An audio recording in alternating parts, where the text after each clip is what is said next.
Most men don't fail loudly. They just stop noticing the gap between who they said they'd be and who they became. This is where that gap gets named. This is the revolutionary man. For 17 episodes, one phrase has followed you around like a shadow you never quite turned to look at. Band of brothers. You've heard it at the end of every episode. A single line, always shaped a little differently, always pointing to the same door. And I never told you what's on the other side of it. That was deliberate. Naming it too early would have let you file it as a marketing line and then move on. Tonight, that changes. Not because the pressure is over, because it isn't, but truly because you've earned an actual explanation. And a decision made about a door that you've never looked through isn't really a decision, it's only a guess. So tonight, no metaphor, just what's actually there. And so here's something worth admitting plainly and transparently. Every time I've said band of brothers, I've told you what it replaces and almost nothing about what it actually is. Where men stop answering to no one, where men stop carrying this alone, where men stop writing the same chapter. True, every one of them. And also, if you're honest, not enough really to act on. Now, you wouldn't just join a company off a tagline, would you? And you wouldn't sign a contract because the closing line sounded really good. You would ask, what is it actually, structurally, before you even committed anything? You haven't been able to ask that because, honestly, I haven't told you anything. So let's fix that gap directly, the same way you'd fix any gap with some due diligence. Not with any more conviction, but how about with some more information?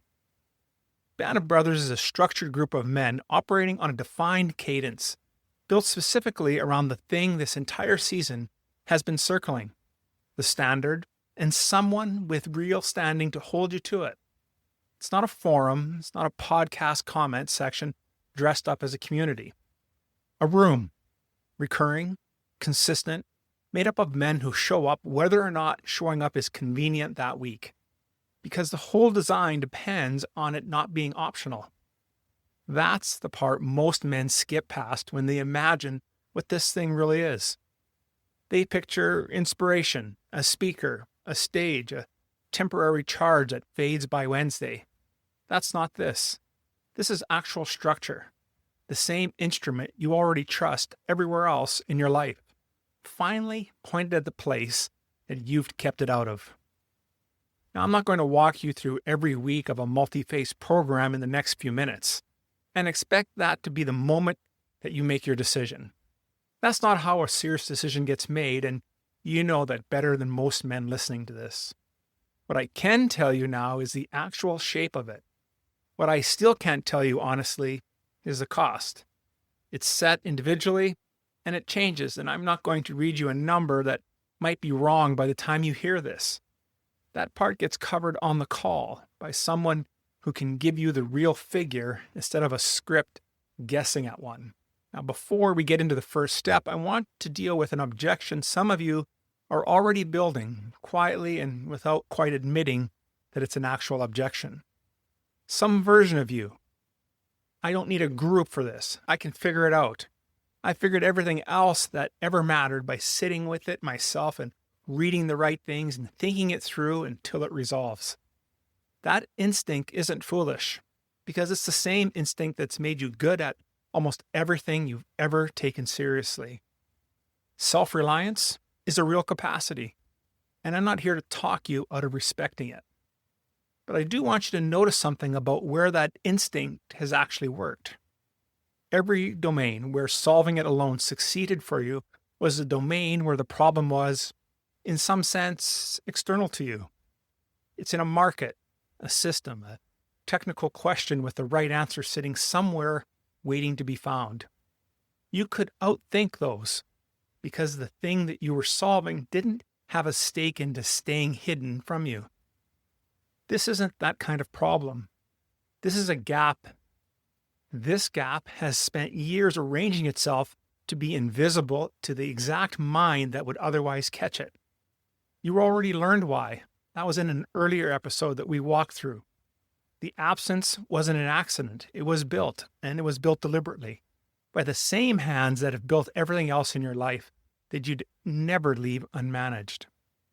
A man doesn't outthink a blind spot he's constructed on purpose.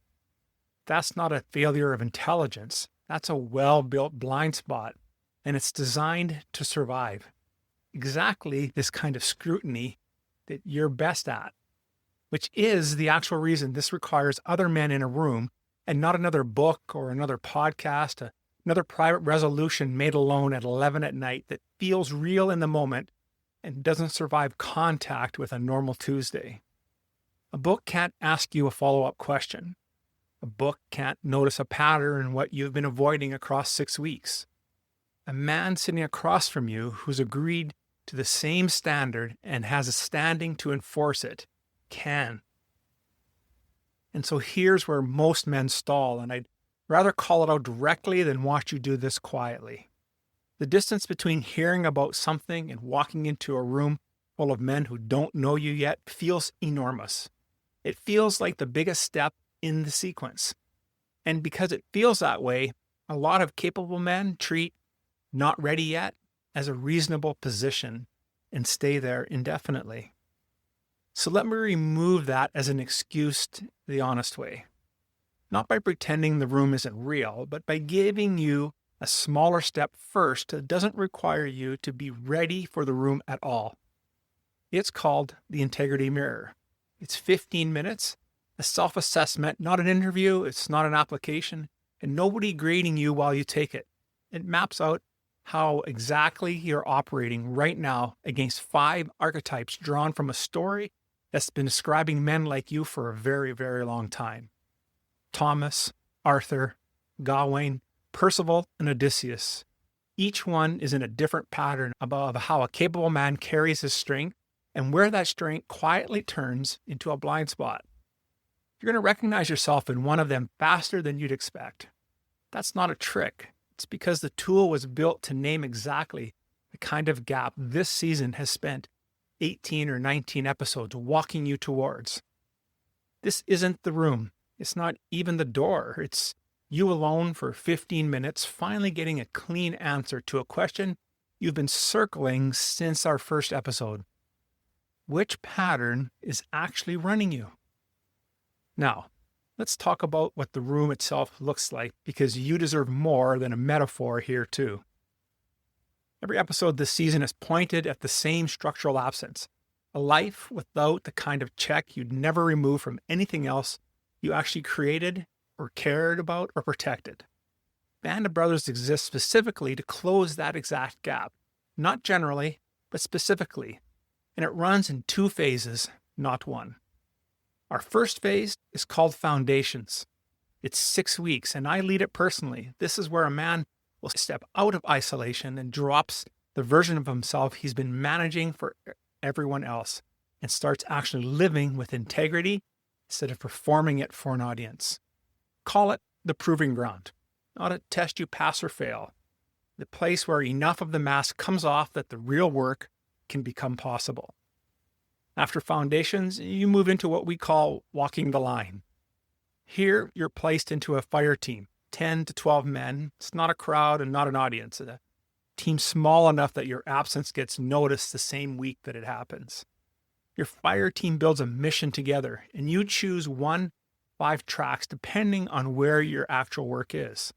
The Forge for identity and self-mastery, the Summit for leadership and legacy, the Covenant for marriage, intimacy, and trust, the Shield for fatherhood and general purpose, and the Wild for adventure, risk, and whatever fire you got burned around the same time everything else this season has named got buried with it. Fire teams meet weekly. We meet online, so distance stops from being the excuse it otherwise would have become. And it isn't a lecture that you're going to sit through. It's a mix of experiential work and group work, meaning you're doing the thing, not absorbing the content about the thing, in front of men who agreed to the same standard and won't let you quietly renegotiate it alone. That's not therapy, and it's not a friend group.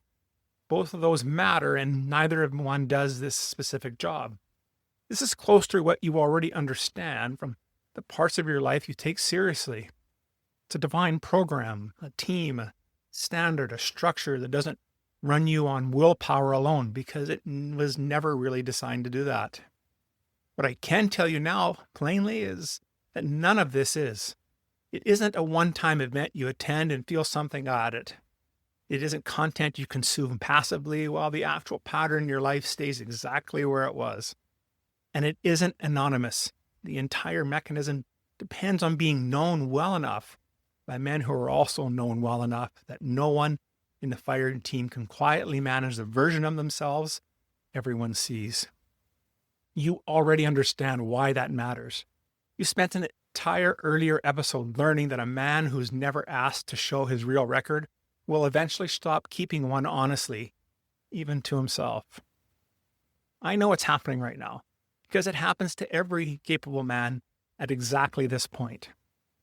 You're starting to build a case for later.